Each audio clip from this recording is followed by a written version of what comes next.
Hi everyone, welcome to another Joe and Sophie Tell a Tale Minisode. Today's episode is a story called Cookie Cutter by Anthony Murphy and narrated by me, Joe Ramshaw. So sit back, relax, and enjoy the ride. Another dull grey Monday morning greeted me like it usually did, the standard wail of the alarm clock piercing the stale end of sleep.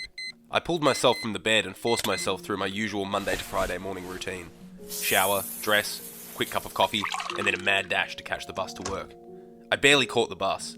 Puffing and panting from my morning routine, I paid the driver and slumped into the nearest available seat. The bus jerked away from the curb and into traffic. Would you like some water? Came a voice from next to me. I turned to see a young woman, her pale face framed by curtains of orange hair, holding a bottle of water towards me. "Thanks," I said, waving away the offer. "I'll be alright. I should be used to all this running by now." She smiled at me. Her lips were thin and chapped, and I could see small drops of sweat caught in the fine hairs of her upper lip. In her lap she had a white box tied up with a blue ribbon. "A present?" I asked, gesturing to the box. Oh, it's just a box of cookies. They're for work. You see, today's my birthday, and on your birthday, you have to bring everyone else a gift. So my gift to my colleagues is a cookie for everyone. The tips of her fingers were covered in plasters. "Well, happy birthday to you," I said. Thank you. Trying to be witty, I said, "Fashion statement?" indicating the plasters on her fingers. Oh no, She smiled. that's just me being clumsy when making the cookies. My mother used to say that you should always put a bit of yourself into your baking, otherwise it's not really yours. I guess on this occasion I took it a little too far. Mothers are always strange ones. They seem full of wisdom when you're young, but it turns out to be complete nonsense when you're older. She didn't say anything. Her smile had faded from her lips. Her eyes had darkened and she looked deep in thought. To try and change the subject, I said, "Don't you find it strange that on your birthday you're expected to bring in presents for your colleagues? Surely it should be the other way around." I don't mind. She said, not looking at me. I think it shows that you appreciate them. "Then you believe in people a lot more than I ever could," I said. You shouldn't be so cynical. She said flatly. Oh, sorry. She said, hurriedly reaching across me to push the bell for the bus to stop. This is me. I moved out of her way as she exited the seat and then teetered with the rhythmic sway of the bus, making her way to the front. The bus stopped and she got off and disappeared into the Monday morning gloom. Thanks to a faulty set of lights, the traffic was held up for 20 minutes. I arrived at work half an hour later than I usually would. I snuck into the office, hoping that no one would see, and quickly made my way to my cubicle. I sat down and switched on my computer. That's when I noticed the cookie. A white chocolate chip cookie. The chips were as big as a 10-pence piece. They had thin red lines of raspberry crushed into them. I looked around to see if anyone else had noticed this. "Hey Jer," I whispered to my colleague in the next cubicle. "Did you see who left this?" I raised the cookie. No, mate, I didn't. How come you got one and I didn't? He asked. I have no idea. I broke off a chunk of the cookie and popped it into my mouth. The taste was exquisite, like butter melting in my mouth. It crumbled so easily. The white chocolate tasted like small drops of heaven. Before I knew it, I had devoured it all. I had nothing to eat for the rest of the day. The cookie had filled me completely. The next day, there was another one. Exactly the same. It was gone within seconds. Again, I had nothing else to eat. The day after that, the same. The following day, the day after that. Each day, a fresh cookie just sat on my desk, welcoming me to work. And every day, it was gone within seconds. I began to look forward to getting to work just so I could taste these delightful cookies. They became like small gifts, a reward for making it into work. For 6 months, a cookie would welcome me into my working day. And that's all I would eat. Anytime I tried to eat anything else, I'd gag. An apple would taste like the bottom of an ashtray. Its skin would leave my tongue feeling like I had a thick layer of smoky dust. Eating chips were as if I were eating cardboard. I came to rely on the cookies as a way of sustenance. Until that one day when there wasn't one. Instead, there was a note. Looky, looky, looky. You've eaten my cookies. You've been missing your dinner, and now you look thinner. Come say hello to me aboard the number 23, and we'll see if you are a saint or a sinner.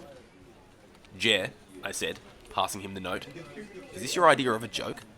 Nah, mate, nothing to do with me. Though, He looked me up and down. you have been losing weight these last few months. Not that you can afford to lose it. Have you looked at yourself properly in the mirror? I hadn't really. I never felt much need to look at myself. Never being the most blessed of people in the looks department, I used to try and avoid mirrors if at all possible. My last girlfriend took to calling me a vampire because I used to avoid seeing myself in mirrors.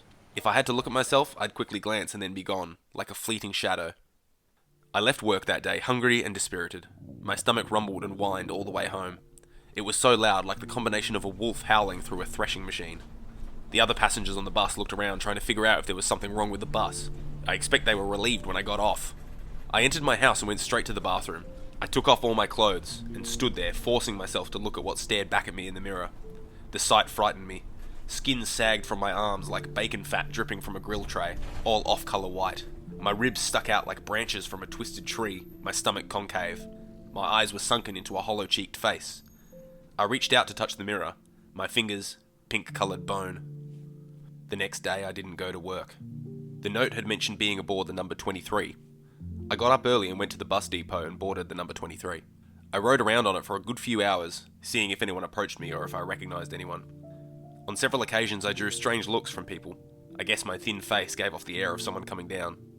The cookies were a beautiful kickstart to my day. After each one I'd experience a dizzying high, not in a way that I couldn't function, but as if I were floating on a soft, cotton-based cloud. It offered me a blessed relief from the monotony and pain of the everyday. Little did I know what they were doing to me and how my body had started to deteriorate. But now they were gone, and all I had was this silly note to go on. The next day I did the same.